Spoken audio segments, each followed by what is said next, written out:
May 4, 1941. 3:43 in the morning. Lincolnshire, England. Most of Britain was asleep.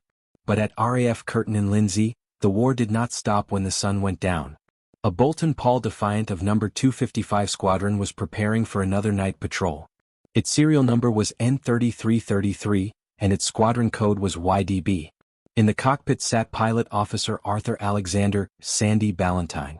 Behind him, inside the Defiant's distinctive powered turret, was his air gunner, Sergeant Chris McTaggart. The Defiant was an unusual fighter.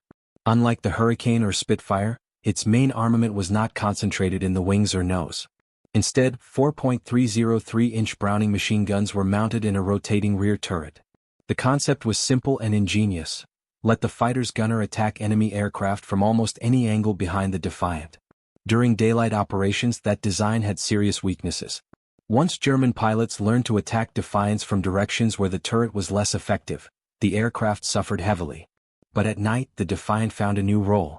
By early 1941, No. 255 Squadron was operating Defiants as night fighters, using ground-controlled interception to guide them toward enemy aircraft. The Defiant did not yet have the sophisticated airborne radar systems associated with later night fighters. Instead, information from the ground helped position the aircraft for an interception. And tonight, N3333 was going hunting. Ballantyne and McTaggart took off at about 3:43 a.m. on what was recorded as their second sortie. They were directed south toward bomber aerodromes. For roughly 10 minutes, everything appeared normal. Then, at around 4,000 feet, approximately 6 miles east-southeast of Lincoln, something happened. Ballantyne later described feeling 2 explosions in the engine, followed by violent vibration. Then flames appeared beneath the instrument panel and along the engine cowling. The Defiant immediately began losing height. There was almost no time to understand what was happening. The aircraft was becoming increasingly difficult to control, and Ballantyne knew that staying aboard could mean death. He ordered McTaggart to abandon the aircraft. The gunner climbed out of the turret and escaped over the tailplane. Ballantyne then fought with the controls long enough to get clear himself. Their parachutes opened. Below them was the dark Lincolnshire countryside. Neither man knew exactly what had happened to their aircraft. Neither knew that N3333 was about to disappear beneath the earth for decades. And neither could have imagined that more than 3/4 of a century later, archaeologists would return to that same field and begin digging for the aircraft they had left behind. This is the story of Defiant N3333, a forgotten RAF fighter, 2 airmen who survived a terrifying night, and a wreck that remained hidden beneath Lincolnshire farmland until the 21st century. As Ballantyne descended beneath his parachute, the danger was not over. He landed heavily in a plowed field near Potterhanworth, in the Knockton area, roughly 6 miles southeast of Lincoln. Remarkably, he was unhurt. McTaggart also survived, suffering only minor bruising. But the story took an almost surreal turn. After landing, Ballantyne made his way toward a nearby farm to get help. The farmer apparently did not immediately realize that the man standing before him was a British airman. According to accounts preserved by Ballantyne's family, the farmer initially approached him with a pitchfork, believing he might be an enemy. Eventually, the misunderstanding was resolved. There was tea. There was help. And somewhere nearby, the wreckage of N3333 was burning in the darkness. The Defiant had crashed into open farmland. At the time, Ballantyne's own report could not definitively explain what had brought the aircraft down. He had not seen an enemy aircraft. What he had experienced were 2 violent explosions, followed by flames, vibration, and rapidly worsening control. But investigators later examined the evidence. The squadron's intelligence officer found that 3 enemy aircraft were plotted in the area at the time, with 2 converging on the Defiant's position. More importantly, wreckage contained evidence consistent with machine gun fire. A hole in a wing appeared to have been caused by machine gun fire, and other pieces of aircraft fairing were also punctured. The ammunition recovered from the crash site could not explain those holes as damage caused by N3333's own guns. The conclusion was that the Defiant had indeed been attacked and shot down by an enemy aircraft, even though its crew never actually saw the attacker. N3333 was finished. But its story was far from finished. The wreck remained at the crash site, gradually becoming part of the landscape. The war moved on. Fields changed. Hedges disappeared. Land was reorganized. And memories faded. The original wartime description placed the crash at Lark Farm, Knockton. But decades later that landscape looked very different. The old field boundaries had disappeared, making the original location surprisingly difficult to identify. Previous attempts to locate the aircraft had failed. Then came a new approach. Researchers compared wartime maps with modern satellite imagery, attempting to reconstruct the landscape as it had existed in 1941. Eventually, a likely area was identified. A metal detector survey was conducted. And beneath the modern farmland came a remarkable discovery: concentrations of buried metal that suggested something substantial was still underground. The search had finally found N3333. In 2018, the site was excavated as part of the television series WWII Treasure Hunters, with archaeological supervision and permission from the landowners and the Ministry of Defense. Piece by piece, the Defiant began returning to the light. One of the first major discoveries was the aircraft's tail wheel and leg. Then came parts of the turret and cockpit. 2 of the Defiant's 4 Browning machine guns were recovered.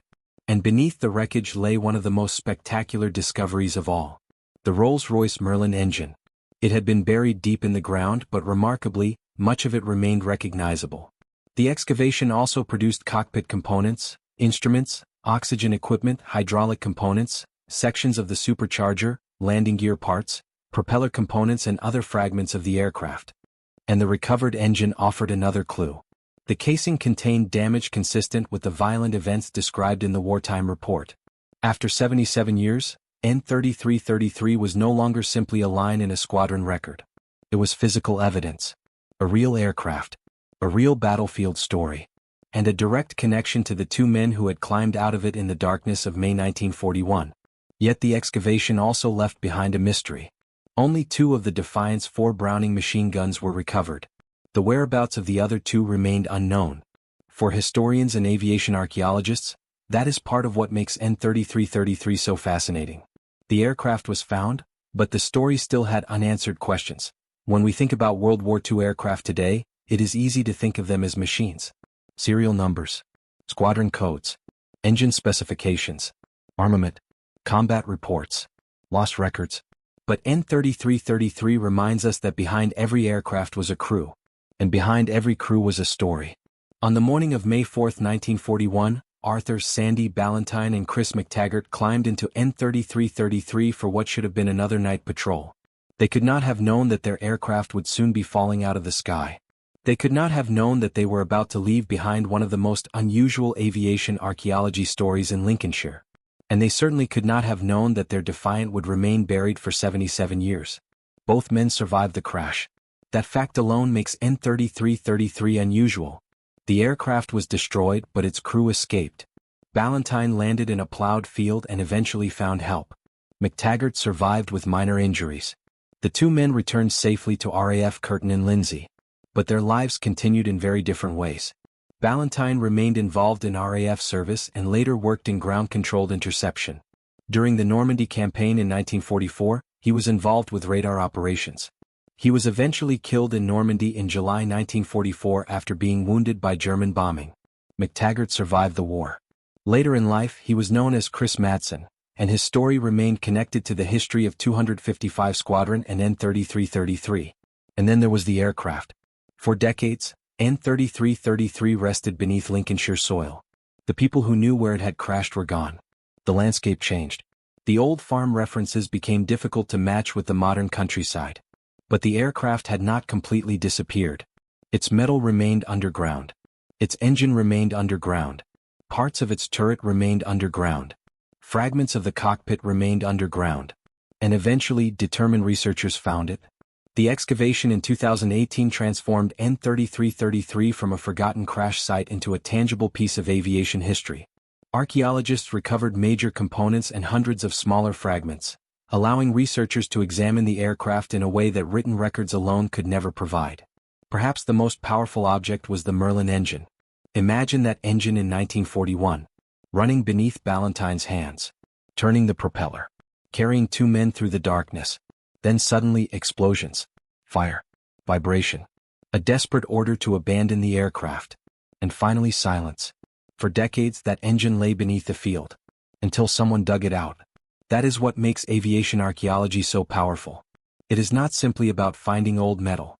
It is about reconnecting physical objects with the people and events that created their history. N3333 is also a reminder that history is not always perfectly clear. Boulton did not see the enemy aircraft that attacked him. His initial report described explosions in the engine. Only later did investigators piece together the evidence suggesting that enemy aircraft were responsible. That distinction matters. Because authentic history is not about making every mystery sound certain. It is about following the evidence, even when the evidence leaves questions behind. And N3333 still has one of those questions. 2 of its 4 Browning machine guns were recovered. 2 were not. Perhaps they were destroyed. Perhaps they were scattered during the impact. Perhaps they remain somewhere beneath the surrounding soil. We may never know. But perhaps that is fitting. Because after 77 years underground, N3333 has already given historians something extraordinary. It gave them the aircraft. It gave them its engine. It gave them pieces of its cockpit and turret. It gave them physical evidence of the violent end of its final flight. And most importantly, it gave a new generation a way to remember the 2 men who flew it. Arthur Sandy Ballantyne, Chris McTaggart, and the aircraft that carried them into the darkness. Boulton Paul Defiant N3333 YDB. It was built for war. It flew for the RAF. It was lost in the darkness of Lincolnshire. And for 77 years, it remained hidden beneath a field. Until history finally dug it back up.